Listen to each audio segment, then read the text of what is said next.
Assalamualaikum warahmatullahi wabarakatuh. Perkenalkan, nama saya Towi Sanjaya.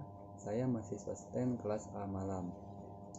Dalam kesempatan ini, saya akan membuat video tentang membuat konsep bisnis dan menganalisa kelayakan usaha untuk memenuhi tugas kewirausahaan. Sebelum masuk ke materi, saya akan menjelaskan tentang apa itu konsep bisnis. Konsep bisnis adalah gagasan yang konkret dalam mewujudkan suatu usaha dengan merujuk pada nilai usaha, tujuan usaha, dan target pasar. Sedangkan fungsinya yaitu sebagai pedoman menyusun rencana kerja serta mencapai tujuan target dan target pasar usaha. Dalam membuat konsep bisnis ada 5 langkah. Langkah pertama yaitu identifikasi produk. Dalam mengidentifikasi produk ada 3 poin. Poin yang pertama yaitu deskripsi produk diidentifikasi berdasarkan sumber informasi yang terpercaya. Poin yang kedua adalah bentuk paket penjualan diidentifikasi. Dan yang ketiga yaitu kualifikasi pengembangan desain produk diidentifikasi. Langkah selanjutnya yaitu langkah yang kedua, identifikasi target pasar. Dalam mengidentifikasi target pasar ada 2 poin. Poin yang pertama adalah target pengguna atau perantara klien diidentifikasi.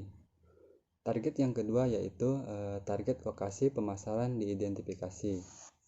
Langkah yang ketiga adalah identifikasi alasan mengembangkan produk. Dalam mengidentifikasi alasan mengembangkan produk ada 3 poin. Poin yang pertama adalah identifikasi kesenjangan suatu produk di pasar. Yang kedua adalah identifikasi peluang pasar yang dihasilkan. Poin yang ketiga yaitu identifikasi nama bisnis yang dapat dikembangkan. Langkah selanjutnya yaitu langkah yang keempat, identifikasi fitur spesial. Dalam mengidentifikasi fitur spesial ada 4 poin. Poin yang pertama yaitu identifikasi tujuan produk atau jasa dan penggunanya. Poin yang kedua yaitu mengidentifikasi fitur-fitur utama dari produk atau jasa, manfaat, kesehatan, kenyamanan, ukuran atau jumlah dan lainnya. Poin ketiga yaitu mengidentifikasi keutamaan produk atau jasa. Poin yang keempat adalah mengartikulasikan jaminan dan mengidentifikasi rincian dukungan layanan. Langkah terakhir dalam membuat konsep bisnis adalah langkah kelima. Dalam langkah kelima yaitu identifikasi tim manajemen. Dalam mengidentifikasi tim manajemen ada 2 poin. Poin yang pertama adalah personal branding tim diidentifikasi.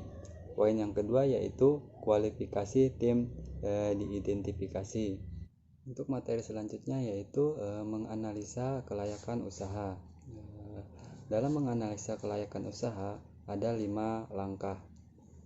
Langkah pertama yaitu analisa kelayakan produk atau servis. Dalam menganalisa kelayakan produk atau servis ada 2 poin. Poin pertama yaitu identifikasi tingkat diinginkan pasar terhadap produk atau jasa. Poin yang kedua yaitu identifikasi permintaan produk atau jasa. Langkah yang kedua adalah analisa kelayakan target pasar atau industri. Dalam analisa kelayakan target pasar atau industri ada 2 poin. Poin yang pertama adalah identifikasi daya tarik industri. Dan yang poin kedua adalah identifikasi daya tarik target pasar. Selanjutnya yaitu langkah yang ketiga. Langkah yang ketiga adalah analisa kelayakan organisasi. Dalam analisa kelayakan organisasi ada 2 poin yang harus diperhatikan. Poin yang pertama adalah identifikasi kecakapan manajemen. Poin yang kedua yaitu identifikasi kecukupan sumber daya. Langkah keempat dalam menganalisa kelayakan usaha yaitu analisa kelayakan finansial. Dalam analisa kelayakan finansial ada 3 poin yang harus diperhatikan. Yang pertama adalah identifikasi total modal awal yang dibutuhkan. Poin yang kedua yaitu identifikasi kinerja keuangan bisnis sejenis. Yang terakhir adalah identifikasi daya tarik finansial keseluruhan dari usaha yang diusulkan. Langkah kelima dalam menganalisa kelayakan usaha yaitu mengambil kesimpulan analisa. Dalam mengambil kesimpulan analisa ada 2 poin yang harus kita perhatikan. Poin pertama yaitu identifikasi potensi keseluruhan dari bisnis sesuai bagian bisnis. Poin yang kedua yaitu adalah identifikasi saran untuk meningkatkan potensi. Baiklah, demikianlah penjelasan dari saya tentang materi membuat konsep bisnis dan menganalisa kelayakan usaha. Kurang lebihnya saya mohon maaf dan saya akhiri. Assalamualaikum warahmatullahi wabarakatuh.